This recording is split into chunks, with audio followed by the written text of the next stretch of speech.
Otep à tous, bien-aimés frères et sœurs, il y a de l'électricité dans l'air au Togo. Oh, c'est grave. Et Yadema vient de suspendre RFI et France 24. Pour une première fois, un pays de la France-Afrique se fâche contre leurs médias. Ça, c'est intéressant, c'est bien que, au moins, Yadema est en train de montrer quand même qu'il a une certaine souveraineté. Et j'espère que ça va aller plus loin. Il l'a fait en soutenant le Mali, le Burkina et le Niger. Et maintenant, il adopte la même démarche. Mais ce qui serait plus intelligent, ce serait pour Eyadema de, comment dirais-je, sortir du franc CFA. Comme lui n'a pas une base militaire française chez lui, mais au moins qu'il sorte du franc CFA.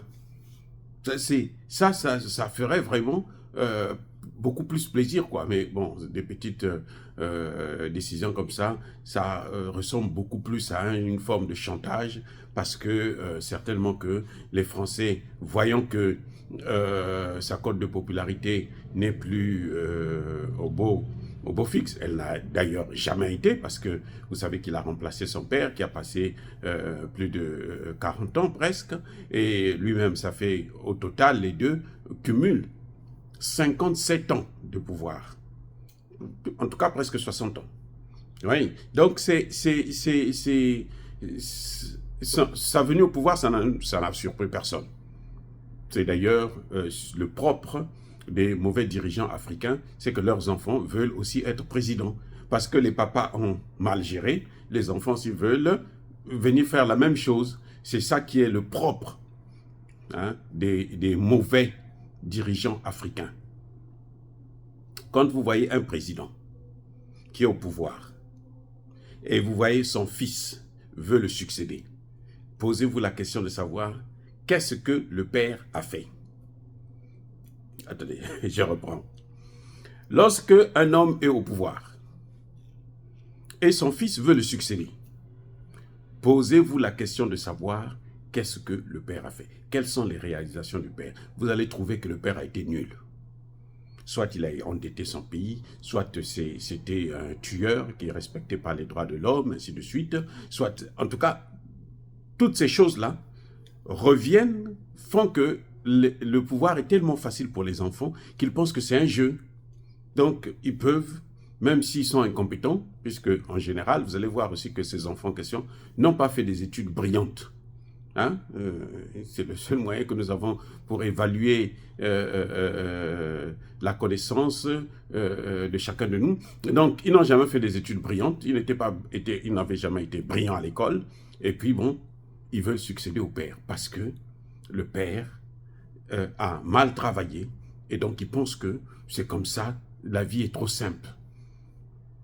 Oui, le père a l'armée, il peut mater les gens, il peut torturer comme il veut. Donc, pour lui, c'est la belle vie. Il n'a pas de compte à rendre à quelqu'un. Il peut prendre même tout le pays, bazarder le pays, le vendre, le donner à d'autres gens, à des étrangers. Ce n'est pas un problème. Quand vous voyez ça là, ça veut dire que son père est pire. Ah oui. Parce que un fils de président sérieux, quand il voit que le père ne fait pas très bien, lui-même, il sait que non, ma place n'est pas là. Moi, je veux m'occuper d'autre chose. Parce que je suis intelligent, je veux faire le business, par exemple. Même dans le business, ils ne réussissent pas.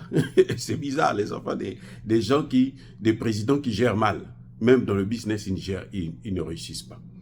Encore s'ils réussissaient dans le business, comme Donald Trump, ben on peut se dire, oh, mais ils ont réussi dans le business, donc ce serait bien qu'ils puissent continuer. Non, non, non, ce n'est pas le cas. Ils veulent seulement l'héritage. Donc, Eyadema, c'est pareil. Eyadema a hérité du pouvoir de son père, et puis bon, pour lui, c'est le pouvoir de la famille. Là, comme il peut maintenant être président à vie, après lui, forcément, il va chercher à placer aussi son fils à lui. Et c'est comme ça que l'Afrique n'évolue pas. Donc des petits coups de gueule comme ça, hein, ce petit chantage qu'il fait à RFI France 24, vous allez voir, la suspension ne va pas durer longtemps, il va revenir encore là-dessus. Parce qu'ils ne peuvent pas vivre sans la France. Ils ne peuvent pas vivre, ils ne peuvent pas se passer de l'Occident. Et ça, c'est dommage pour le continent africain. Dire cela, c'est inciter à la haine ou à la violence. Non, les gars. Yarba, colère, Veyamalé. Mais encore une fois de plus, bien-aimés frères et sœurs, je persiste et je signe. Soyez bénis, abondamment bénis par le Dieu des Kémites et par nos ancêtres angélisés.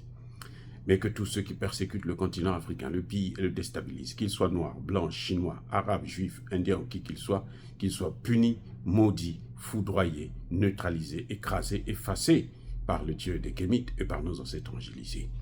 Vive l'Afrique éternelle. J'ai dit et j'assume.